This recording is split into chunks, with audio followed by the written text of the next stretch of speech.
All right, great. Thank you, everybody. We're just going to get started now, inshallah. Assalamu alaikum wa rahmatullahi wa barakatuhu. Good afternoon, everybody. Thank you so much for joining us today. We're absolutely thrilled to have you here for our follow-up session with Ms. Misbah Chaudhry. Before we dive in, let me quickly introduce myself. My name is Amber Zaidi, and I am the admin for ISGH Job Networking. We are a passionate nonprofit team working under the ISGH umbrella to help our community thrive professionally and educationally. But I want to take a minute right now to just give you an idea of what job networking is about. We run everything from SAT boot camps, college prep for students, all the way to career coaching and interview training for professionals. So if you're curious, just scan the QR code you see on the screen, and inshallah, it'll take you to our website where you can explore more of our programs. Today is special. Alhamdulillah, we are very grateful to Ms. Misbah Chaudhry to join us once again with her extraordinary expertise in immigration law.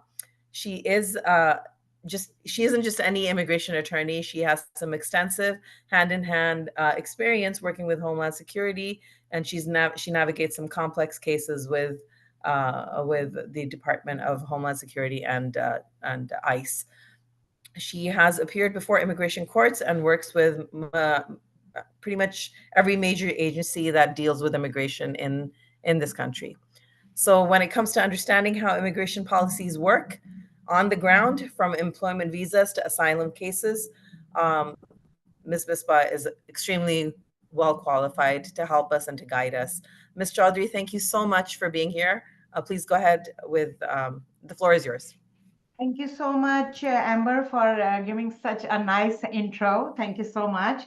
Yes, so today, as always, our discussion is about the immigration and the implementation of the different rules and regulations that we are currently going through while living in the United States and while living outside of the United States, with our impact into the US, whether there are people who are trying to enter United States, work here, or the people who are in the United States, living here, working here, and making a life over as an immigrant in the United States. So first, I will start with sharing some of the changes which have been implemented into the immigration system, starting from, say, January this year till up till now, up till April 2025. So I will go one by one briefly so you can get an idea, all of the listeners can get the idea that what is going on in the last 3 months, what has been implemented, what's going on, and what can be the impact on our lives as immigrants or future immigrants who are trying to come into the United States, how it will impact them. So number one is that here are the most recent changes in the US immigration laws as of April 2025, based on the latest available information. So number one is the termination of the humanitarian parole program. The Trump administration ended the CHNV, Cuba, Haiti, Nicaragua, Venezuela humanitarian parole program, affecting over 532,000 individuals. Those whose parole hasn't expired by April 24th, 2025, which is coming, will see their status terminated prematurely. DHS may deport those who don't depart or secure alternative relief. The alternative relief will be in asylum or TPS. Number two is IRS ICE data sharing agreement. A pending agreement allows ICE to access IRS taxpayers' data, that is their addresses, their social security numbers, their TIN numbers, to locate undocumented immigrants with final removal orders. Critics warn them this could undermine trust in the tax system and deter compliance in filing taxes with the IRS. Number three, pause on the green card processing for the refugees and asylees. So USCIS halted green card approvals for refugees and asylees to implement enhanced vetting, leaving these groups in legal limbo despite prior rigorous screening. So we have been talking about federal funding. We have been talking about the organizations like Catholic Charities, YMCA, and many other organizations, CAIR, and many other organizations who have their departments specifically devoted to immigration, to the immigrants, and they are working them in filing people about their green card and other processes for the legal status. That because the funding has come onto a halt, these processes have come to a halt with them. Expansion of detention and enforcement. Detention capacity is being expanded to over 46,000 beds, exceeding current funding limits. Plans include constructing facilities on military bases for 30,000 additional detainees, despite reports of poor conditions. ICE arrests now prioritize anyone unlawfully present, rescinding sensitive location protection that is near schools and churches.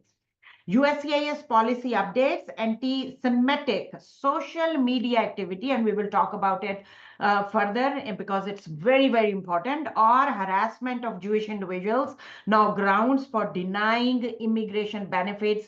These things, they are, we can see the implementation into the forms, applications, and petitions, where they are adding them in, that if any of these question answers, Q&A, yes or no, about the social media, about whatever your involvement is on the social media activities or harassment of specifically Jewish individuals, can become now a ground for denying immigration benefits. Recognition of only two biological sexes, that is male, female, in official documents. So they have made changes on the forms also, where initially it was in the same way that there is, okay, please mention your sex, male, female, and there were other options available also, but now they have turned it back, and they are periodically turning back all the forms to the main thing, male and female orientation and recognition.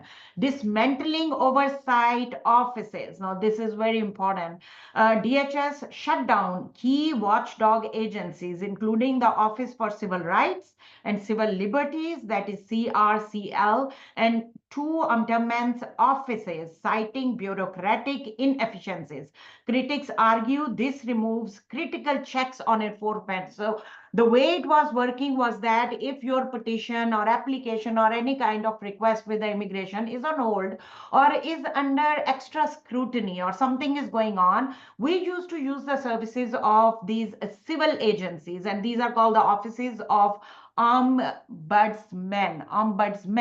which means that, oh, they can look into it, they can have an oversight, supervision on these kind of applications or petitions which are in limbo, and we are saying, we are suspecting that there is some kind of not right treatment going on with them, or too much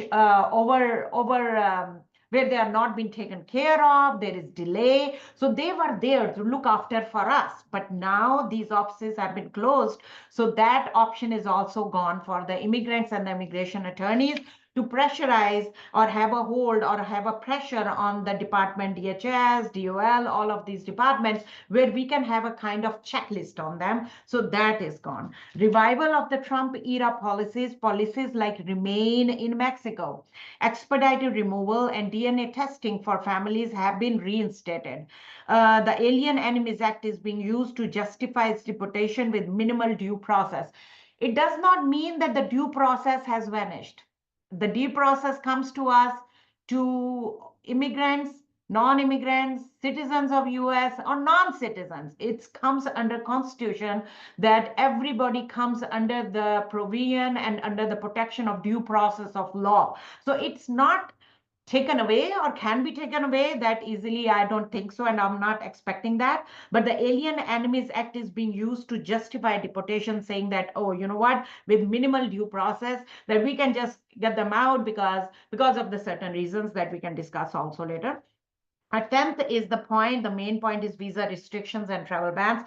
They have been talking about the travel bans for currently there is no travel ban. So there is no implementation of the travel ban on any of the countries. They have been talking about it. There was so much havoc about, oh, you know what, they are putting travel bans on these countries. There are red countries. There is a yellow list. There are orange list. There is no list. So there is no list. And I have been telling that there is no list, thank to God, There is no list for right now and for the longer period of time. They are not expecting to come up with any kind of listing or anything where they will be putting the restriction on the country. So expedited expansion on the travel bans targeting countries like China and India, alongside heightening scrutiny for international students, which is going on and which Amber we were talking about, that is a civis termination for the minor offenses. So what is going on? And this is very, very, very, very important. The fear factor, the dilemma that has been created and being trying to create among the people, immigrants, we people, who are in United States on an immigrant or non-immigrant visa, and especially the students, pure students, they have been becoming the victim of the civis cancellation, that their civis has been cancelled. Now I have talked to many, many, many students who are going through this. In Texas, we have the largest number of the civis cancellation for right now. Up till now, it is like they have figured out that civis, the largest number, the state which has implemented the civis cancellation for the students for right now is Texas. So lots of students are contacting us because their civis has been canceled. They are receiving these emails where they are told that, oh, you know what? Make arrangements because your civis has been cancelled. You are no more maintaining your F1 status. And if you're not maintaining your F1 status, be ready to leave United States. So these are the main 10 points, very scary 10 points, but these encompass or encircle the 3 months use of or implementation of the restrictions in the immigration law of the United States of America. Yes, sir. Thank you very much for that really quick and concise summary. We do have people still coming in, but I do have some questions for you if we can start the Q&A portion, inshallah. First of all, we have somebody asking, I have a green card from asylum from 2021 from Syria, and I've been okay, maybe I'm reading this wrong, actually. I have a green card from asylum 2021 from Syria, and I have been here since 2017. Will I be okay? You should be fine. You should be fine. You have approved asylum. You got the green card through asylum. Your proper claim has been approved by the asylum officer, and you were given the option to apply for the green card, and you applied. You followed all the rules and regulations. As long as you do not get into any kind of side trouble or so, you are fine. There should not be any problem. But don't travel to Syria. Let me tell you this very clearly. Until you become a US citizen, please do not travel. If you have any plans of going even out of United States, going to close to Syria, some countries close to Syria, it has been very safe before for the clients or for the people who have applied or got the LPR through asylum status. But for right now, be more cautious about it. Okay, that's good to know. What is the future of B1 and B2 transfers? That's change of status, right? An extension of stay. I think so. That's what they are asking for.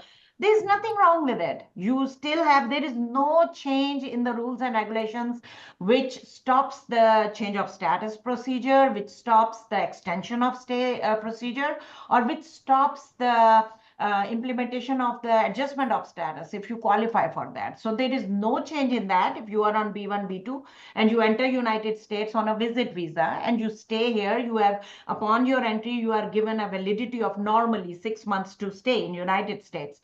You stay here after 2 months of stay or so, you think about filing the extension of stay or filing for the change of status. Yes, you can do that. There is no change as such in that system or procedure. Okay, great. And the next question, I think you kind of touched it when you spoke about Syria, but a green card holder is asking, can they travel outside the country and will they face any problems coming back? No, nothing. Again, yeah, we talked about it, that if you get the green card, I don't know, if you get the green card through asylum, this question is also about asylum, how they get the green No, card. they did not It's specify how they general. got the green Yeah, card. so They it's just say in they are a general. holder. All right. So it's in German. You are a permanent resident. You are going out. You are coming back. And okay, again, very important. I stress on that in every meeting and every discussion what I do. Green card requirement is being a legal permanent resident. The residency requirement, which you need to follow, is that you can every year. So you are a green card holder. Every year, you need to be in the United States 6 months or more to maintain your residency. So if you are a green card holder, you are traveling out, you go out for 2 months, you come back, you stay here 2, 3 months, you have another business to take care of, you go out, you stay out a month, month and a half, you come back. So in totality, it's just fine. As long as you do not overstay, your residency period, which is 6 months every year to maintain your residency within the United States. If you are not, now, if you are fulfilling that requirement, you are fine. There is nothing wrong. You can travel, you can come in, you can go out. Just don't overstay every year, 6 months or more outside of United States. So you can maintain your residency status. Someone is asking, my mother had a green card for the last 7 years.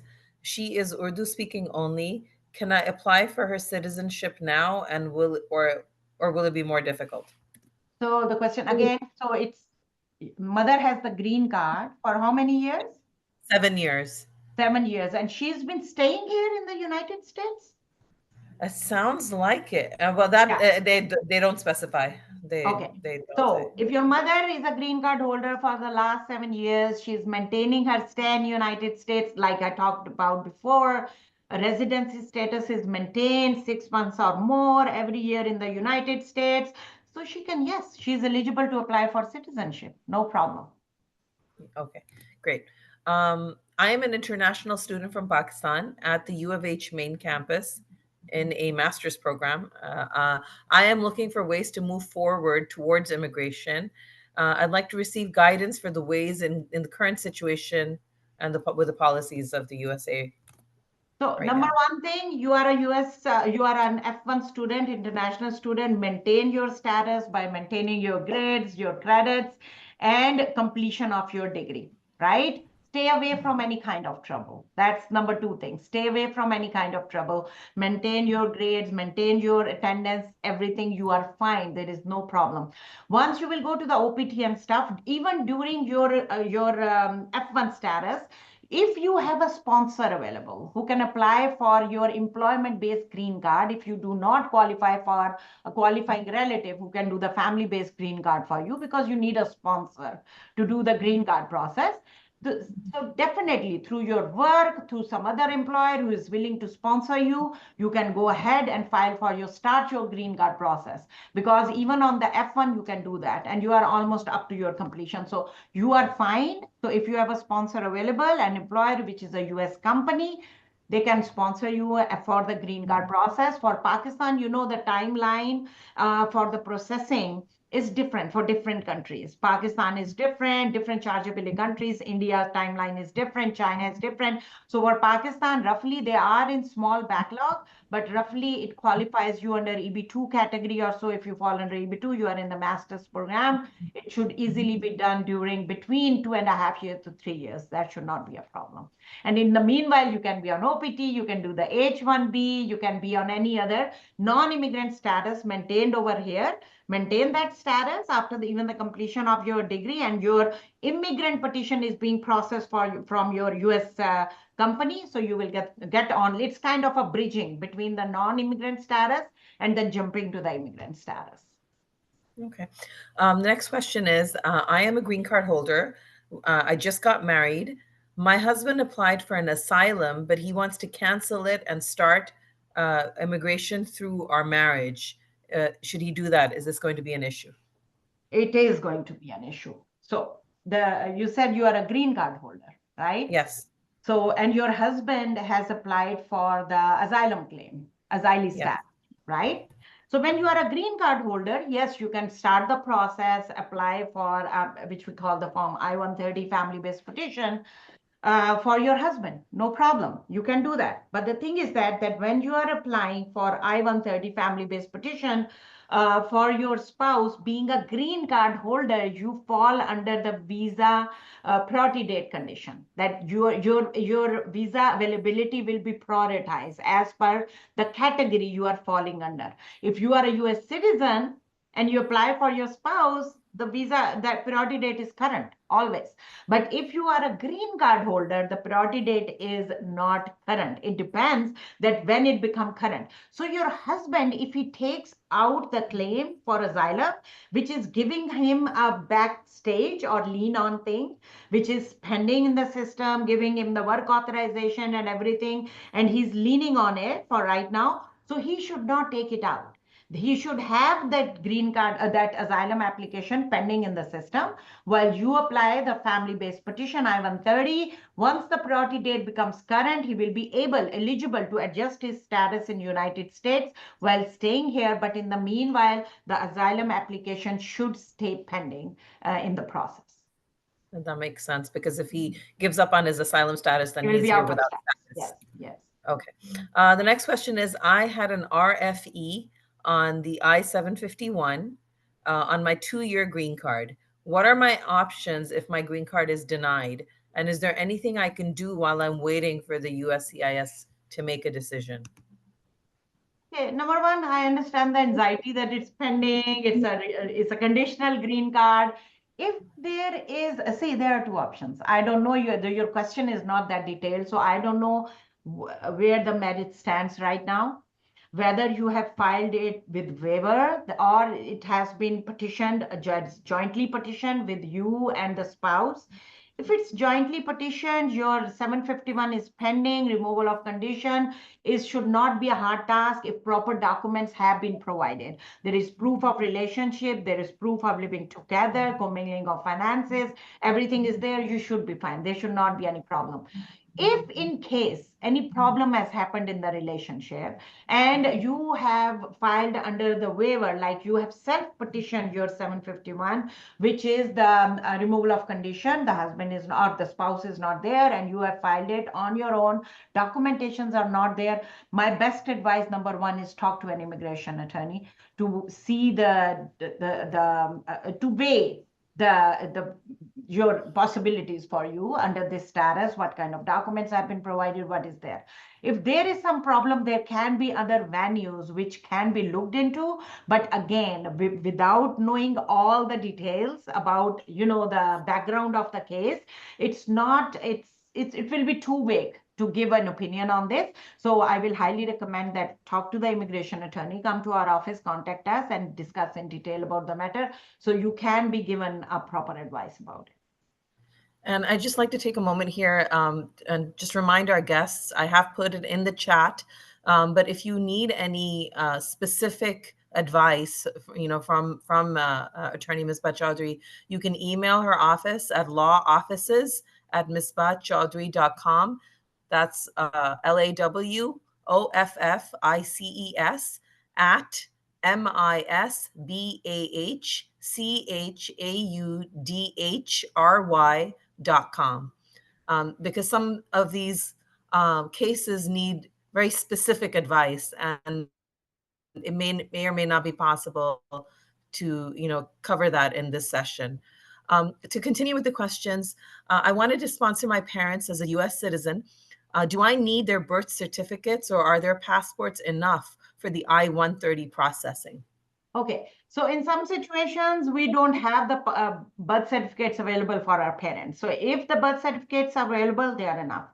If the birth certificates are not available, then you can put in there are affidavits, which we call them specifically affidavits in lieu of the birth certificates. So you can add in affidavits or statements notarized or certified, that is on the stamp paper and stuff, depending on which country, what is your country requirement to get these affirmative affidavits from them. But from the relatives or from the people who know them and who can, give the statement on that yes, we know that these people, they were born on these dates in this season and blah, blah, blah, and we are cousins or relatives or uncles and aunts, and you can use at least 2 affidavits in lieu of one birth certificate to provide to the immigration, and they accept it. Okay. I think we've already covered this question. I'm just going to touch on it again.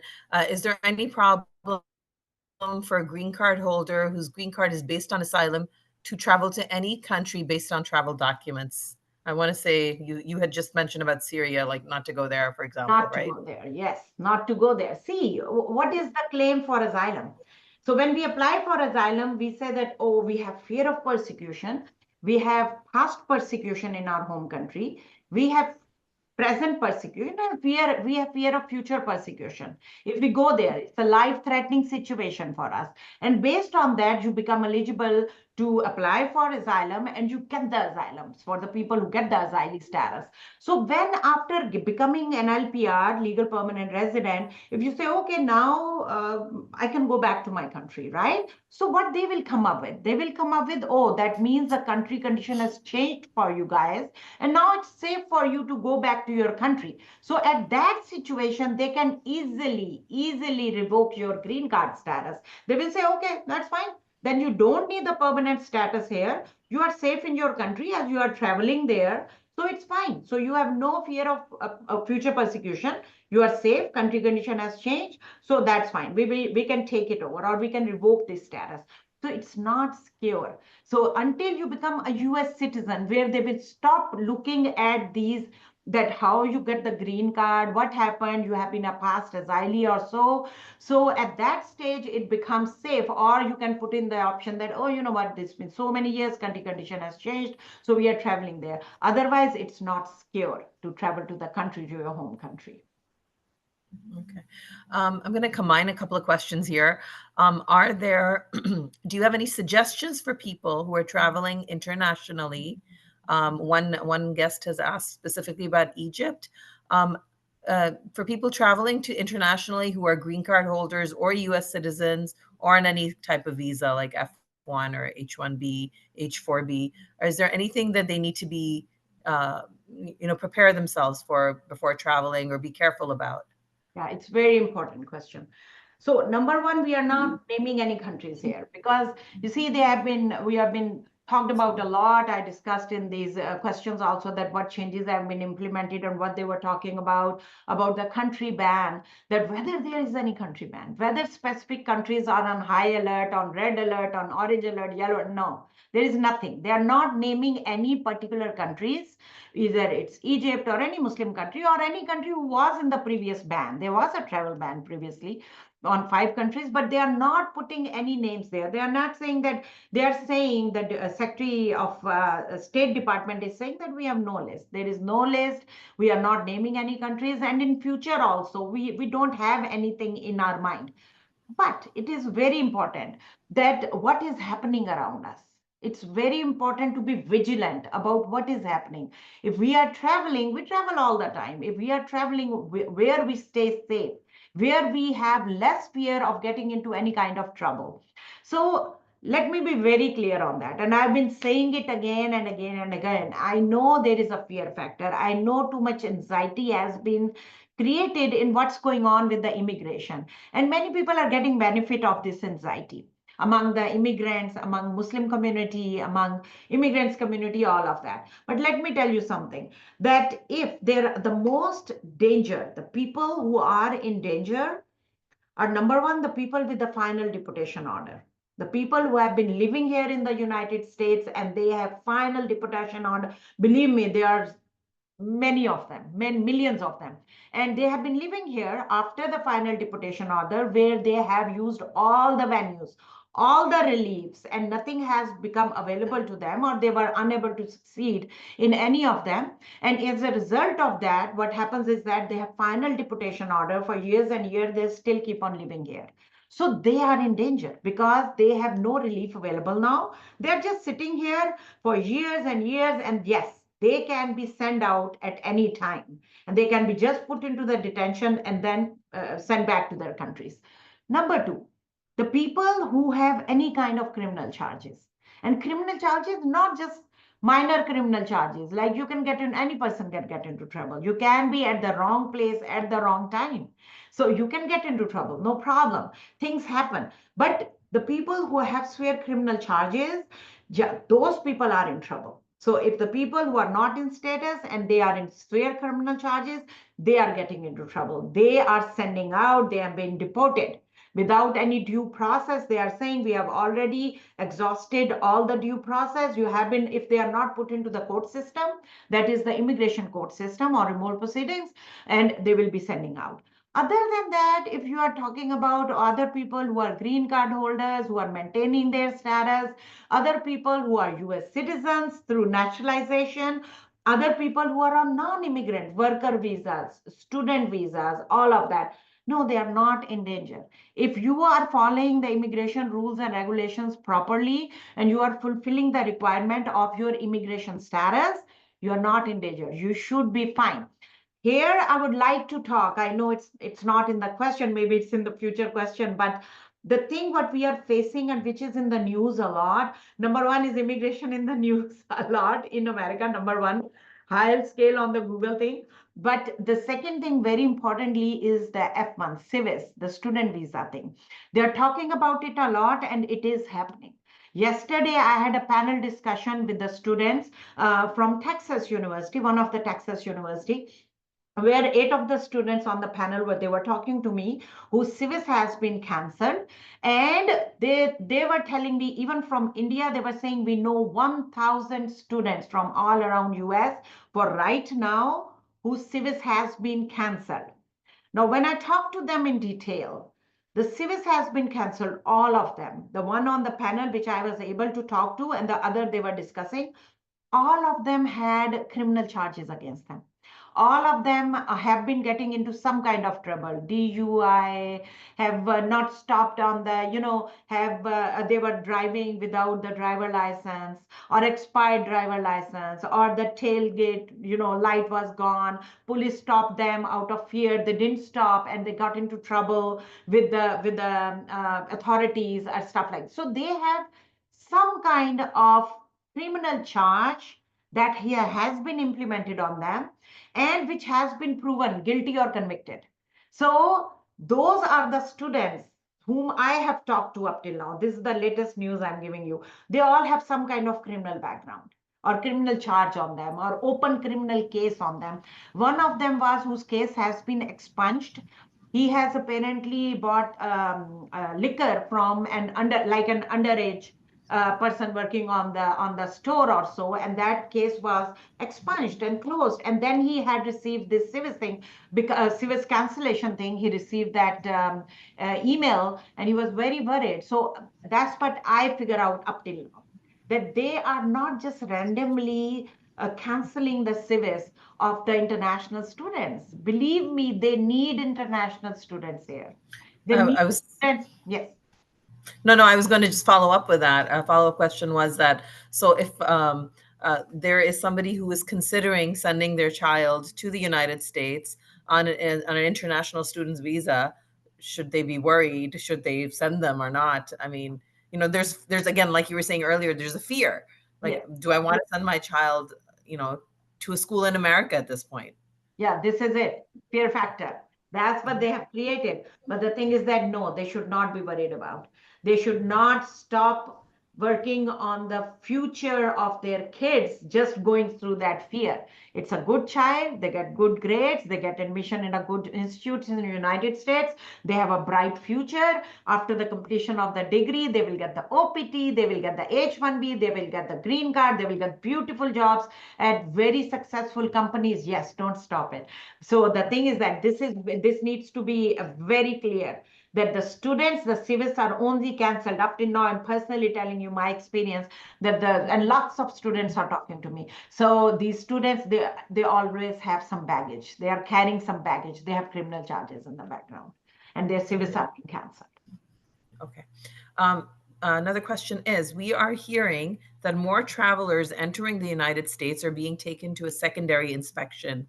Do you have any advice or any news about that? Any input on that? What should one do if they are taken into a secondary inspection? Okay. No, okay. This is also fear factor. This is also misinformation.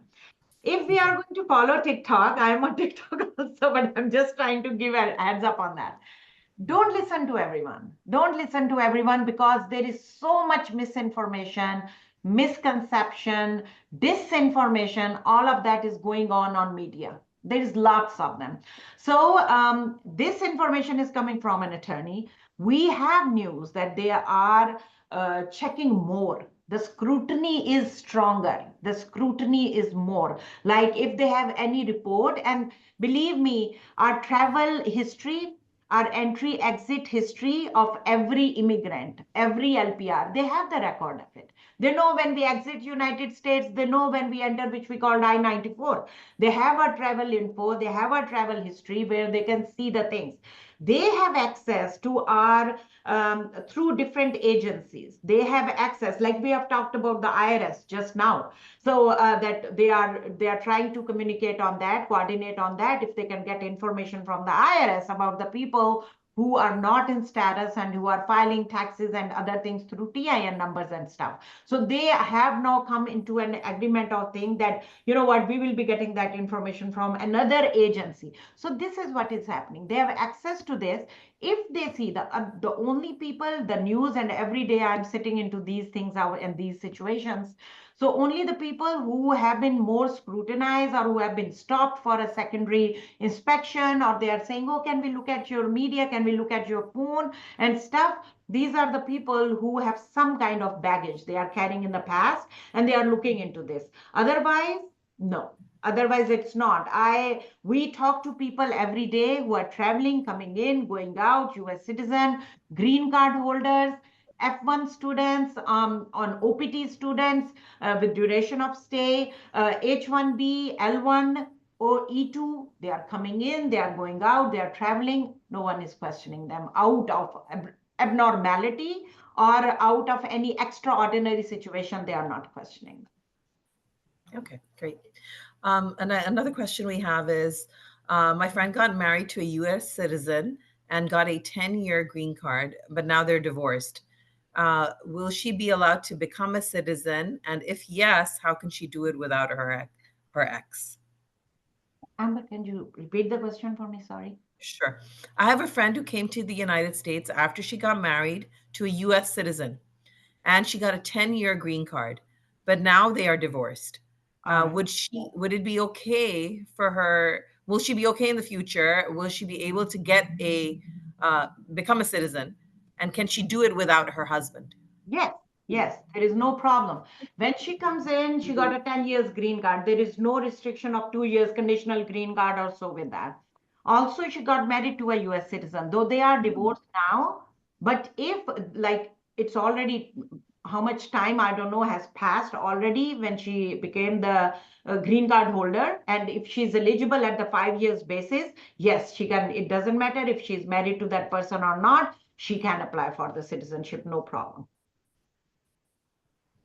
Okay, great. I think we have addressed this question, but it came again because just for our audience, some of these questions have come in through the form. Some of these questions are coming through email and private chat. So there may be some repetition. You guys may not realize that we are trying to go in order.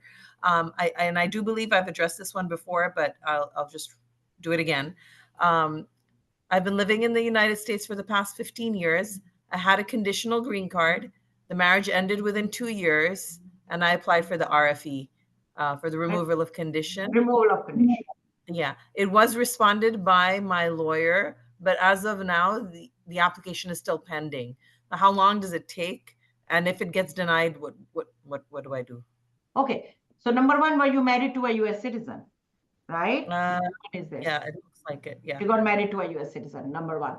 Number two, she has applied for the removal of condition, but the divorce is there, right? Looks like it, yes. Yeah, so she must have applied for the removal of condition, that is 2 years green card thing, to get the 10 years, to apply for the 10 years green card, is that she must have applied as self-petition with the waiver that the spouse signatures are not there.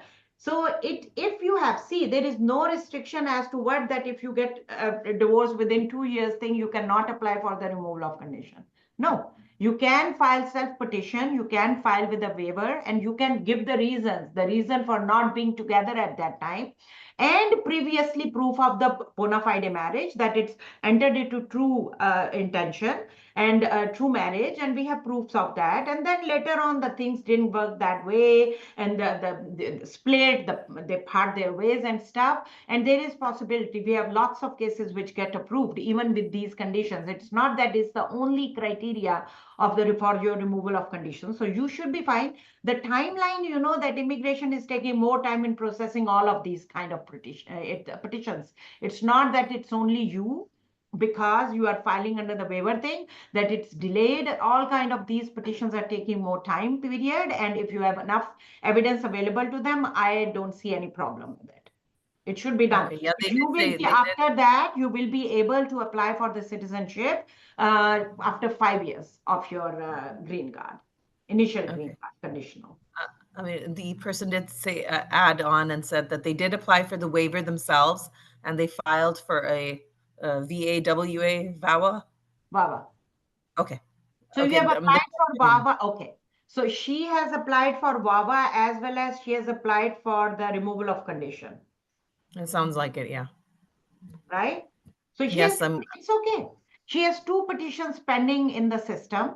And through VAWA, as she was married to a US citizen, she should have the work authorization and the processing. So once she get the predetermination on VAWA, she can also, based on that, or concurrently also, she can apply for the adjustment along with the VAWA application also. That will be another kind of green card thing, that is separate from the husband green card, like separate from the husband status, through husband status, but it should be fine. You can have two petitions pending at one time. No problem with it. But I don't see any problem with both of them, as long as you have provided them with the proper documentation. Okay. The next question is that my friend is married to a US born and raised citizen. Oh, I'm sorry. The question went away. Give me one sec. Yes. So FedEx has, she applied for the VAWA, but FedEx had delivered the package on March 20th, but they have no receipt from USCIS. In the current situation, how much time can they take to issue a receipt and to complete the VAWA case process? Okay, But I think unfortunately you for just the kind of, VAWA cases, because VAWA go to a separate department, the delay that we attorneys are facing is up to 3 months in getting the receipt notice. So it is delayed with the VAWA receipts and stuff. So if it's in March, it's too early. I think so you'll be able to get that in April, by end April, or keep this in mind, can go into May also. But this delay is regular, what's going on right now, 2 to 3 months delay in even getting the initial receipts. But make sure when you send over the petition, the address is correct. Double check the address.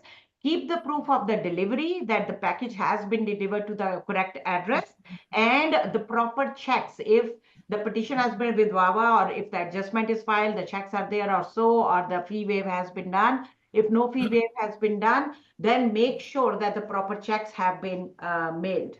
So if the package is not coming back. Okay, great. I do see some repeat questions, and I just want to remind our viewers that this session is being recorded. So if your question has been answered, we may not go back to it because we do have a limited amount of time. And I will post the video, email you guys, and inshallah, you can kind of go back through the questions again. And of course, you can always reach out to Attorney Misbah Chaudhry at lawoffices@misbahchaudhry.com. We did address the H-1B, H-4B visa for any advice for the people who are traveling to Egypt. I know we've done that one, so inshallah you guys can go back and listen to that in the recording. A U.S. citizen who became a citizen through the green card lottery. He has been out of the U.S. for 4 years while filing his taxes each year. Will this be an issue at the time he comes back to the U.S.? So he is a US citizen. He is a citizen, and he became a citizen through the lottery.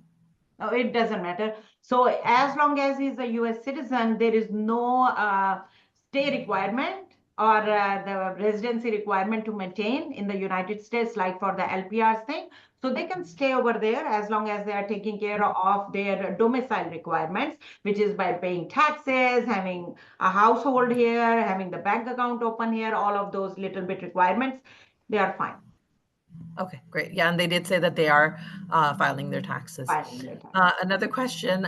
I've heard reports that some travelers entering the US are being asked to unlock their phones. Phones are being confiscated. Is this legal? What rights do travelers have in these situations? Is there a difference if they are green card holders or citizens or in any other status? Does the question make sense? Yeah, I'm trying to make sense of this question. Okay. Yeah. So, yeah, it's the same thing. We have talked about it previously also that when they are coming, yes, they can ask. There is no, oh, if you can, is there any action, or we let them know or tell them not to ask us to open our cell phones or to give access to the media. We cannot. So if they are asking, as per under the rules and regulations, if the CBP or if the ICE officer sitting over there at the airport and for the entry thing they are saying they're asking for that as per following the rules and regulations, yes, you have to give them the access. Okay. I have an upcoming green card interview. Are there any changes besides normal, like social or security check during the interview? No, No. there is no change as such. Okay. No. Okay. If someone's B1, B2 visa expiring within 6 months, will they get? Will they still get a 6 month stay upon entry? B1, B2 visa is expiring in 6 months and they are in United States I'll wait or for they the are person entering in to. United States. So I think so. Um, Okay, what I understand is that they're saying on the B1, B2, the validity period, like the visa, 6 months is available or less than 6 months. If they enter United States, will they still be able to get 6 months validity stay in United States? Previously, yes. I've not seen anyone who has little bit less time on the visa that for expiration thing and they enter United States usually on I-94 they get the 6 months stay over here unless there is some side thing or some side effect or some kind of other factor involved. Other than that, yes, usually upon their entry, even if their visa is expiring before 6 months, the B1, B2 entry, they give the stay of validity stay of 6 months easily. Okay. Does the US government issue green cards to individuals granted asylum? Has the process changed? Or is it just continuing as before? No, it's the same process. Okay, no changes there. No changes. How is the law in Texas regarding a man who found out via DNA test that his child is not Yes, child. his biological wait, okay, I'm going to read it first and hope. How are the laws in Texas regarding a man who found out via DNA test that his child is not his? Oh, okay. Sorry. It doesn't The seem chat like is coming in immigration and then it, related question. Yeah. So I think so. It's more on the family law side. Or other than that, I don't think so that it has can any the child be removed from the birth certificate? That was the actual question. child Uh, can be removed. Yeah, child can be removed from if you claim it with certain courts, not through immigration. So okay. through So certain that is court, a and family you law can, question. yeah, That's not for family you. law. Got it. Yes, Sorry, you'll have to go to a family law specialist. yes. I know somebody is asking, and we have addressed this issue before about the mother who doesn't speak or English. She only speaks Urdu. Um, how can she apply for citizenship without knowing English? There are many parents of us who cannot speak English or who are not confident in going in front of the officer and giving the answers. So in certain situations, there can be waivers available. One of them is called the medical waiver. So there is certain medical condition which is not because of age. Age is not a factor in qualifying under the medical waiver for the citizenship questions. But yes, if they are have certain health issues, and based on those health issues and taking those medication and going through that treatment, cause memory loss. And because of that memory loss, they are unable to learn a new language or be comfortable in a new language. So they are unable, they are medical waivers, which they can easily get and they can apply under that and the test can be waived. No problem. Okay, great. There's just a couple of more questions. Um, I'm sorry, it's kind of moving the chat, so I keep losing my place. Give Give me a second.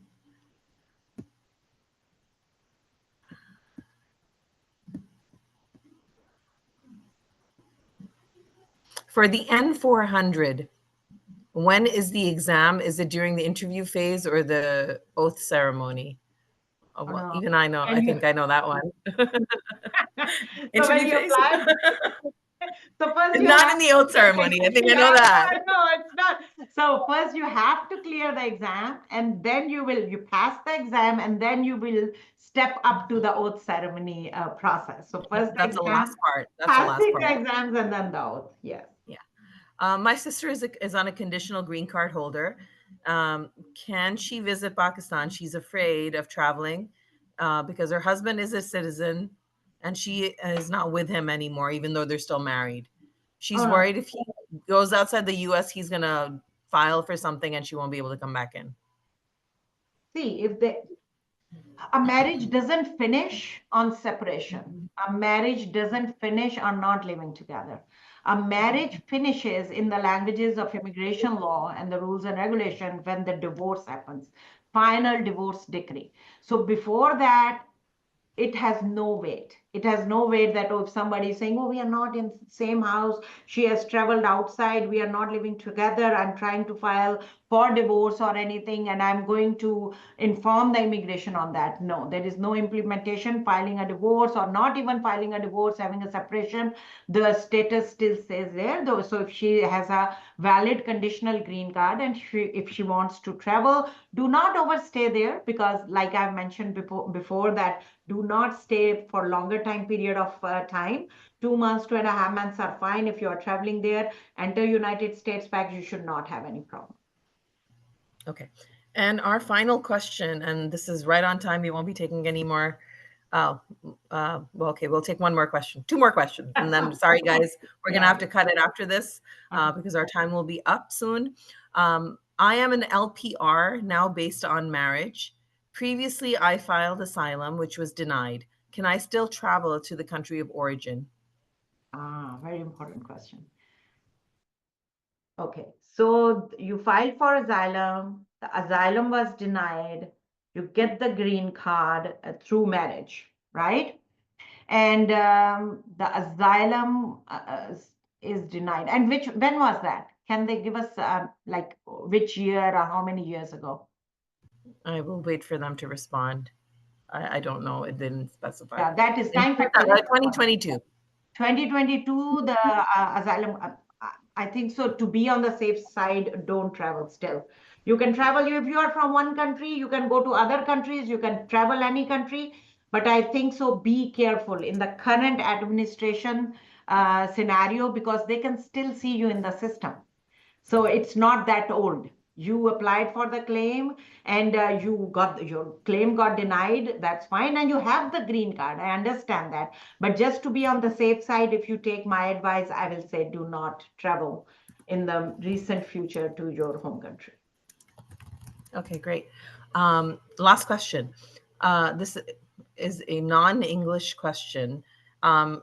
If is there an option other than a this is for the mother who doesn't speak Urdu. I mean, who doesn't speak English.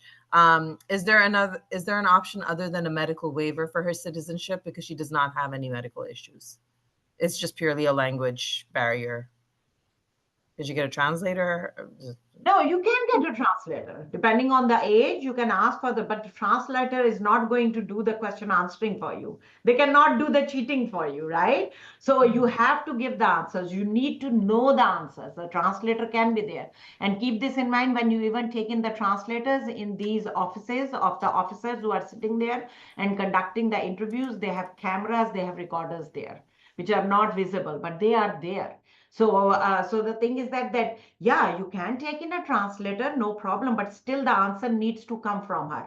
So if you are saying that, oh, if she can be questioned in Urdu or in any other language, Arabic or anything, and she can answer in that language, she still needs to know the answer. So it depends on the officer and depending on the age of the mother. The age of the applicant is very important. If she is old enough and she says, am I allowed to get the translator along with me and they can do the translation of the question in my language and I can answer. It depends totally on the officer, if the officer allows or not. And please keep this in mind. In the current administration, their criteria has become strict.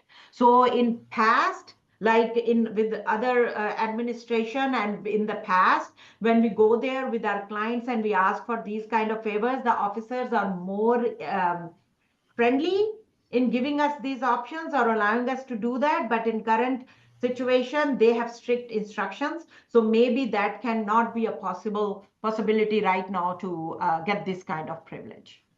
This person's mother is 62, they said. She's young. So She's very young. I yeah, don't think so she'll be yeah. allowed. Yeah. Okay, great. Well, thank you very much, Ms. Misbah Chaudhry. Really appreciate your time. This was a very informative and necessary webinar. We hope to repeat this again in a month or a month and a half, depending on our guests' schedule. So we will keep you guys posted. If you have any more questions, you can wait until the next webinar, or of course, again, you can always reach her office. Ms. Misbah, I don't think I have the phone number for your office. Can you please Yeah. share that with us? Should I share in the chat or should I give out No, right now? please just say it because then it'll be on the webinar. I mean, on the YouTube Got it. also. All right. So our number where you can reach us, we have offices in Houston, Texas, as well as in New York City, in Queens. The number here is 281-870-1300. And the number over there is 718-487-3100. So you can reach us. And if you have any detailed, and always keep this in mind, please, every case is different. Every case is different, every background is different, documentation is different, and can be as per your eligibility to qualify for certain kind of cases. So some things cannot be discussed, and some things implemented on one person may not be implementing on another candidate. So it's very important to individually know your case and discuss your case. Thank you so much. No, thank you very much. Thank you to our guests. Your questions were very necessary, and we really appreciate you participating, taking your time out this Saturday afternoon to come here and join us and have your questions asked. Thank you to everybody. Have a blessed evening, inshallah. Assalamu alaikum wa rahmatullahi wa barakatuh. Thank you so much. Assalamu alaikum. Khuda Hafiz.